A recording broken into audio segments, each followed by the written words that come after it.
শ্রীলঙ্কার বিপক্ষে প্রথম টি-20তে শুরুটা ভালো করলেও আবারও মাঝপথে থেমে গেল বাংলাদেশের ইনিংস। টসে জিতে ব্যাটিংয়ে নেমে ৫ উইকেটে ১৫৪ রানে মাঝারি সংগ্রহ পেয়েছে টাইগাররা। পারভেজ হোসেন ইমনের ঝড়ো শুরু এনে দিলেও সেটা ধরে রাখতে পারেনি দল।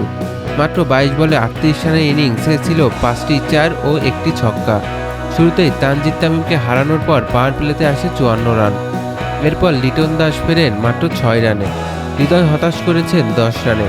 তবে নাইম শেখ ২৯ বলে ৩২ রানে অপরাজিত ছিলেন।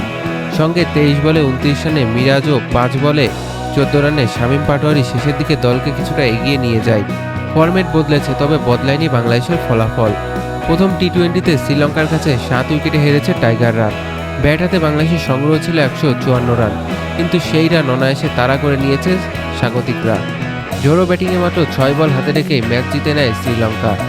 নিশাঙ্ক ১৬ বলে করেন ৪২ রান। কুশল মেন্ডিস খেলেন ৫১ বলে ৭৩ রানের বিধ্বংসী ইনিংস।